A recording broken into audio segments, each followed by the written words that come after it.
Iwo Jima was a place so small on the map that many American families back home had to squint to even find it, a gray speck adrift in the vast, unforgiving Pacific. Yet for the Marines who approached its volcanic shores in February 1945, it was an island that felt impossibly massive, a monstrous shadow rising out of the sea. As their transport ships rolled in rough morning waters, men stared quietly at the silhouette ahead.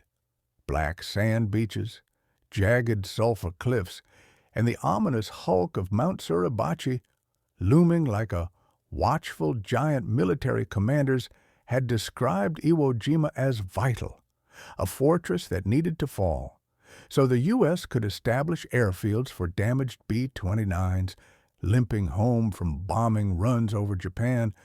But the Marines in the landing craft knew little of that strategic value.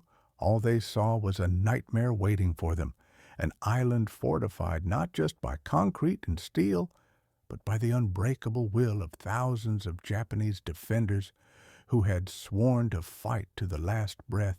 And beneath that volcanic surface, deep in the tunnels and chambers carved by General Kuribayashi's men, there waited a defense unlike any the Americans had ever encountered, silent, patient, ready. When the first waves of Marines stepped onto the coarse black sand, they did not know that the Japanese had orders to hold their fire, to let the beach fill with targets before unleashing hell. For one terrifying hour, the eerie quiet unsettled even the bravest men. Then came the eruption. Hidden artillery, machine guns buried in the rock, mortars dropping from invisible firing pits, and snipers who vanished back into shadow. Before anyone even glimpsed their muzzle flash, the Marines clawed forward under waves of fire so dense that entire units disappeared into smoke.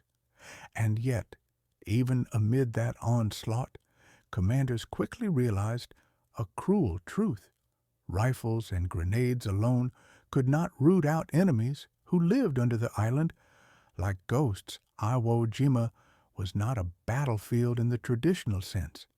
It was a fortress city beneath the earth, a labyrinth of tunnels stretching miles with firing ports that could open anywhere, anytime. Every inch gained costless, and every cave cleared demanded a new and terrifying approach.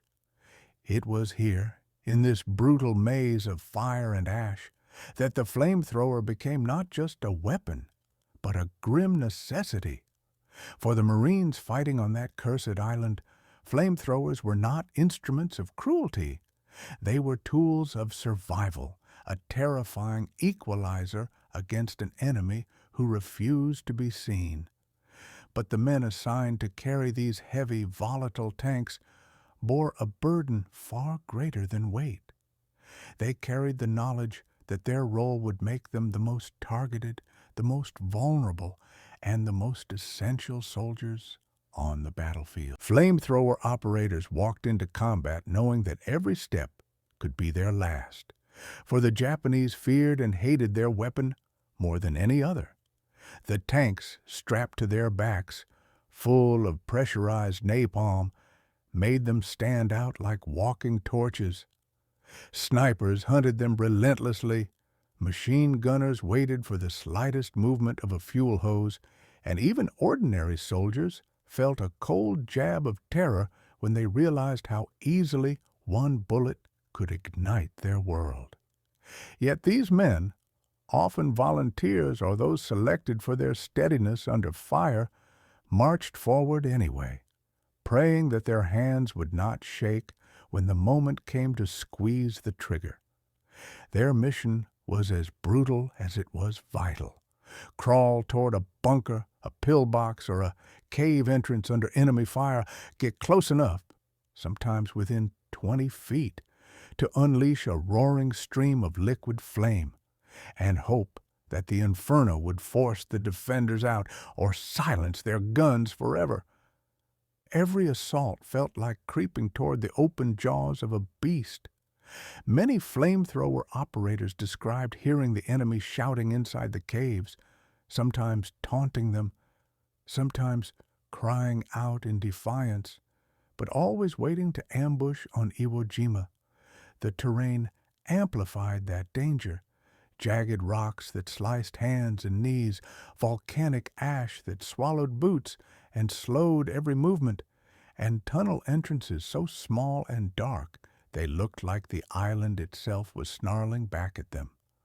The Marines protecting the flamethrower men often formed a living shield around them, firing relentlessly to keep Japanese rifles from finding their target. Still, many operators were killed before firing a single burst. Others continued fighting even as their tanks leaked, knowing that a single spark could turn them into human pyres. But when a flamethrower reached its target, the effect was devastating. The roar of flame echoing through the tunnel networks could be heard hundreds of yards away, a sound that haunted survivors long after the battle. The fire sucked oxygen from the chambers, filling them with suffocating heat and smoke. For the Japanese soldiers, many starving, wounded, or already resigned to die, there was no escape. These were not battles fought soldier to soldier in open fields.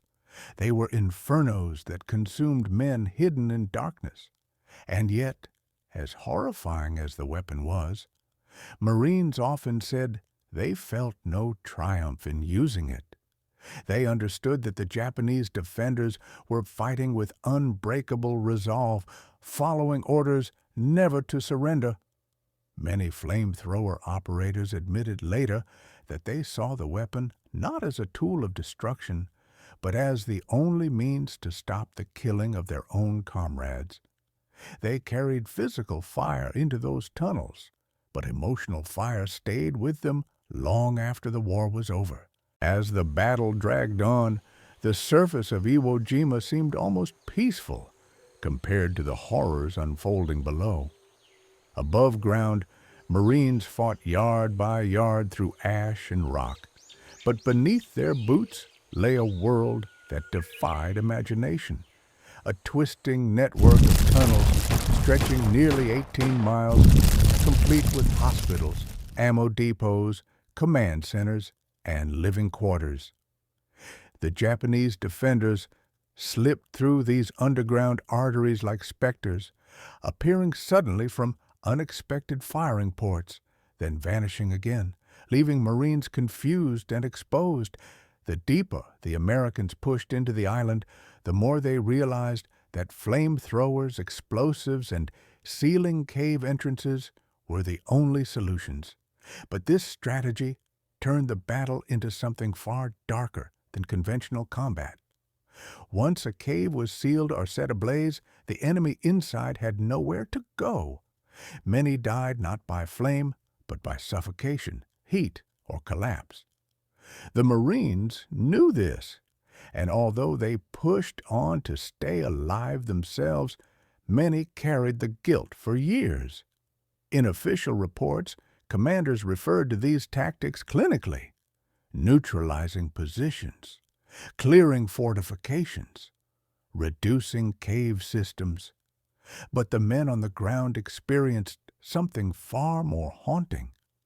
They remembered the desperate shouts inside the caves, the muffled explosions that told them the tunnel had collapsed, and the silence afterward.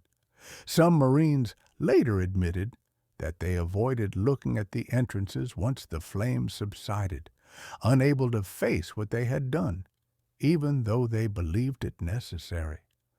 The Japanese soldiers, for their part, fought with almost superhuman determination. Some attacked with bayonets and suicidal charges, others sprung from hidden trapdoors to kill flamethrower operators before anyone could react. The more pressure the Marines applied, the more fiercely the defenders clung to their underground strongholds.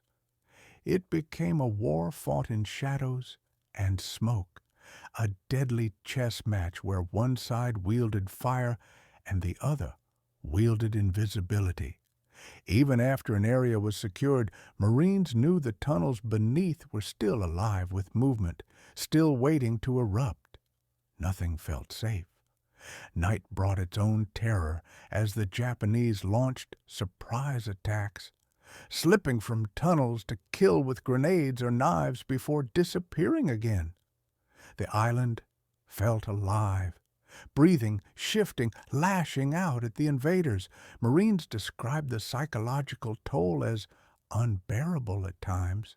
Sleep was shallow, nerves were constantly frayed, and every crackle of flame or distant rumble made hearts pound.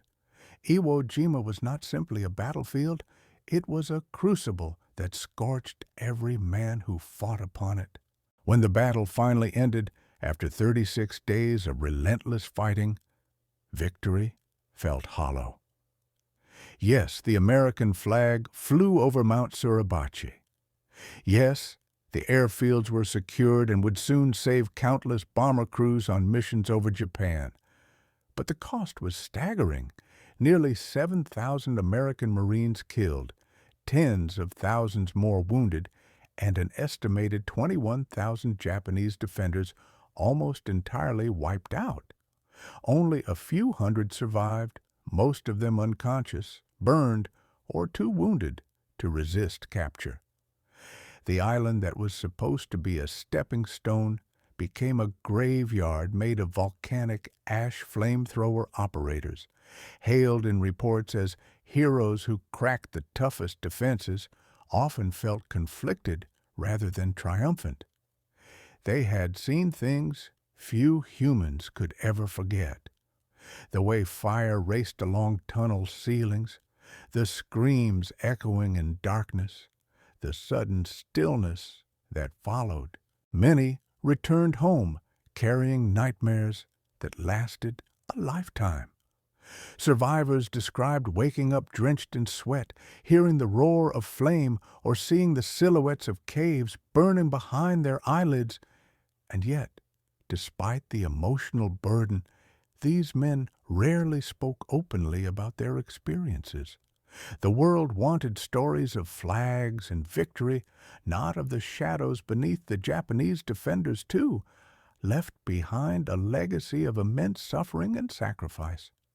Many were teenagers who died far from home, fighting for an island they knew they would never leave alive. Their bodies lay in tunnels that had become tombs, sealed forever beneath the rock. Modern historians often call Iwo Jima one of the most brutal close-quarters battles in human history, not because of its scale, but because of its intensity, its claustrophobic brutality, its relentless, unblinking violence. And through it all, the flamethrower, an invention of pure human destructiveness, became the tragic symbol of the battle's darkest truth. That victory in such a place could be won only at horrific cost. The Marines who carried these weapons did not celebrate their role. They endured it. They survived it. And their actions, however terrible they felt, saved the lives of countless comrades who would have died fighting enemies hidden in the black volcanic heart of Iwo Jima. Today, when we look back at old photographs or grainy footage of the battle, it is easy to see only flags, ships, and the triumphant silhouettes of Marines marching across the island. But beneath that triumph lies a deeper, heavier story, a story of men who walked into fire so others could walk out alive. It is a story of unbearable choices made under impossible circumstances, and it is a reminder that even in victory, war leaves behind scars, on the land, on the nations, and most of all, on the souls of the men who carried fire into the darkness and came home forever changed.